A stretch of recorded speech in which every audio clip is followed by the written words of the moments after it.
Today we'll cover the healthy eating plate, what it's made of, its different types and alternatives, and why I still think that it's the most efficient nutrition tool out there. Alright, let's start with the most common version of a healthy plate, which is the Harvard Healthy Eating Plate. And before we go into detail, let me say a few quick words about a healthy plate in general. A healthy plate is a guide for creating healthy, balanced meals. It is usually applied to main meals like lunch and dinner, and it doesn't literally mean that your plate has to look exactly like that. For example, fruit can be eaten for dessert or vegetables as a side salad. Let's have a closer look at our Harvard plate. So half of the plate are vegetables and fruit. That's easy.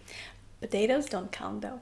Then a quarter are whole grains like whole wheat pasta, brown rice, quinoa, while white bread, white rice, and basically more processed grains should be limited.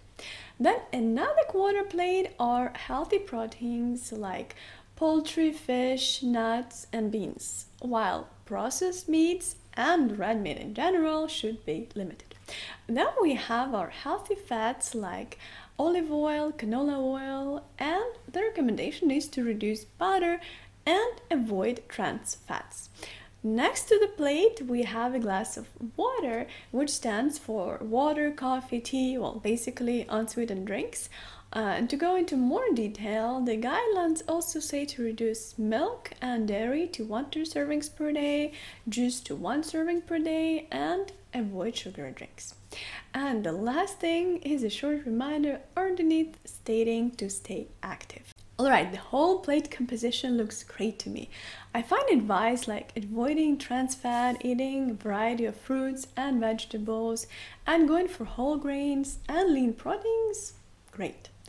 But while I really appreciate the idea behind it, I'd like to point out that there are details that I, as a dietitian, don't fully agree with. For example, I wouldn't put nuts in healthy proteins because half of the nut content is actually fat.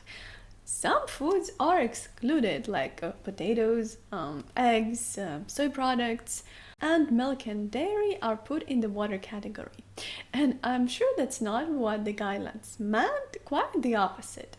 But it can be taken this way, and depending on the plate, dairy products sometimes end up with protein, sometimes with fat, but the thing is, it's a complex food made of milk, so I think labeling it as dairy makes more sense. I prefer a French healthy plate because it has a bit more nuance to me, and also because it's something I learned at school, I'm not gonna lie to you. The thing is that there is no standardized healthy plate from the French government, but it is a part of healthy eating guidelines. Also in French, it's referred to as une assiette équilibrée, which means a balanced plate. The three main food groups are starches, protein, and vegetables. Regarding the quantity in the plate, some versions put half for the veggies and then a quarter for protein and a quarter starches. But I use third version because it better represents a realistic plate. Here the focus is not on the precise quantity actually, but on including all food groups. On the side of a plate we have fruit, dairy, fat, and sweets. So all food groups are present. This is really important to me. Let's dive deeper in each food group. Let's start with protein. Well, actually the French version doesn't even say protein, it says meat, fish, and eggs. It doesn't include vegan alternatives, but now they're trying to make a first step in the right direction, saying that sometimes it's good to have legumes that can definitely replace proteins. But I hope that soon we'll actually have a big update on those guidelines. In proteins, I also include soy products, legumes, protein powder, and products that are made of it. Then we have our starches. And I don't call them grains because, again, in French, they use this word féculent very often, and it means starches. And starches, of course, include grains, but also potatoes, sweet potatoes, and legumes as well. Legumes like beans, lentils, chickpeas are complex foods, so they overlap with protein as well. And of course, having more whole grains is great, but it doesn't have to be perfect. And the last third of our plate is vegetables. It's always better to go for seasonal veggies if you use them fresh, but frozen and even canned vegetables are great alternatives too. In terms of raw vegetables versus cooked, I recommend having both in your diet. Now, fats. Each balanced meal should have a fat source. Olive oil is king, but there's also room for nuts, olives, avocados, dark chocolate, butter, and sour cream because I'm Ukrainian after all. We also have dairy that includes milk, yogurts, and cheeses. For vegans, fortified soy milk or other calcium-rich alternatives can fit this category. Fruits are also very important. They can be eaten as a dessert, a part of a snack, or even as an appetizer like they do sometimes in France with the grapefruit or melon. Even though they're often put in one category with vegetables, I put them separately because fruit cannot fully replace vegetables. They should be present in a balanced meal. The other popular way to see nutritional balance is macros, basically thinking of foods as sources of protein, carbs, fat, and fiber. So a balanced meal would have protein, carbs, fats, and fiber in every meal. While it might work more accurately sometimes, I still think that using food groups and an image of a balanced plate is more effective. This way, we take whole foods into account without thinking first of their macro and micronutrient content. Don't get me wrong, thinking of foods like sources of carbs, fat, protein isn't bad per se, and it can complement the idea of foods that are more complex, like legumes. But macros are often associated with tracking, and if we talk of tracking macros, it just makes it overly complicated, too meticulous, and focused on numbers. And who says tracking numbers usually means tracking calories as well. I don't say it's always bad, it does work just fine for some people, while for others it can harm their relationship with food. So I think that gentle nutrition is important and a balanced plate does this job well. But going into too much detail can be frustrating and not sustainable. Another way to see a balanced diet is food pyramid. I find it complementary to our healthy plate because it shows a balance in a more general way. And for example, if we talk about servings for each food group in the pyramid, that number of servings will be different for every single person. Now let's talk more about food groups and basically why having them in a healthy diet is so important. Well, of course, each food group plays an important role. Most foods will have a predominant macronutrient, like carbs and starches, but it's usually more than just one macronutrient. And that's another reason I like looking at foods as a whole. But let's have a closer look at each food group. So yes, starches are a great source of complex carbs, but also fiber and B vitamins. It's our main source of energy, and it's essential to have them in a diet. Proteins, well, they contain protein, this one is quite clear. But our body needs it not only for muscle mass, but also for immune system, digestion, skin, hair, nails, and so many more things. Also, proteins like meat and fish are reliable sources of iron, and fatty fish is a great source of omega-3 fatty acids. That's great for our brain. That's why variety is important too.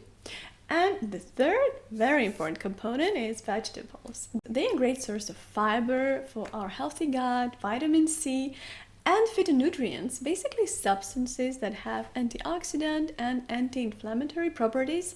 Well, they basically protect our bodies.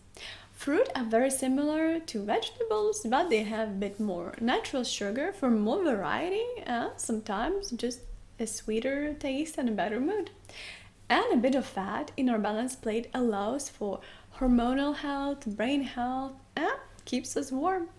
Dairy is mainly a source of calcium, but also helps consume more protein in our diets. And the last food group is sweets, basically sources of refined sugar or ultra-processed foods for quick energy boost and a bit of sweetness in our lives. Well, there's water too. I wouldn't put coffee, juices, and other drinks in this category. Clear water is important to hydrate our bodies and remove the byproducts, which is a real detox.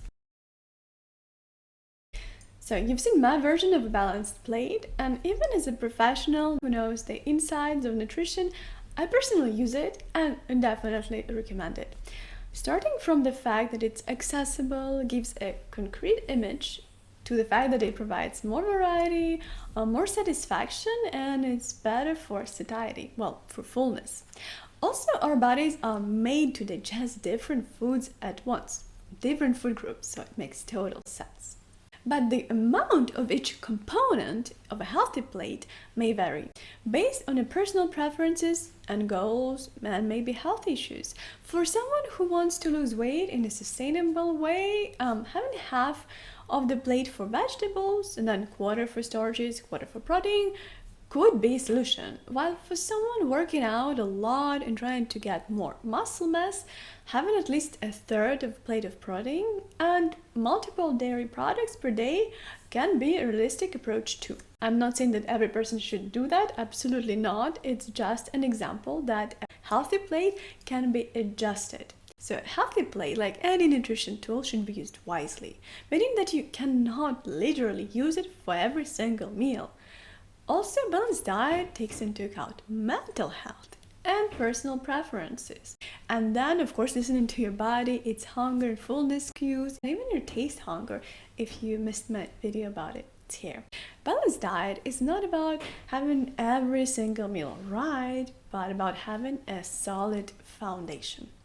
Balanced diet can be seen in a day, week, month, year, not necessarily at every single meal. Basically, following a balanced diet should always come from a place of self-care and nourishment and not control or perfection. Nutrition can be confusing and there is so much information out there, and only a fraction of it is actually reliable and evidence-based. And I feel like Healthy Eating Plate is a very accessible and efficient nutrition tool. I'm not saying it's perfect, it's not. But it can guide you towards a more sustainable and nourishing diet that you can actually enjoy. That's why my meal prep course is built around an image of a healthy plate. It includes starches, protein, and vegetables. Fat is included already in every component, and I also suggest some desserts. Sometimes dairy and fruit are part of certain recipes, but generally speaking, I recommend adding them to your diet for breakfast, snack, or dessert. Again, it doesn't mean that you have to have a perfectly balanced plate at every single lunch and dinner, but it will allow you to have a well-rounded diet over time. If you're curious, you'll find the course link in the description below. Alright, please comment below if you use a healthy plate and how it's been working for you. Please don't forget to like this video and subscribe to my channel. This was Vera, not French dietitian. Thank you for watching and see you next time. À la prochaine!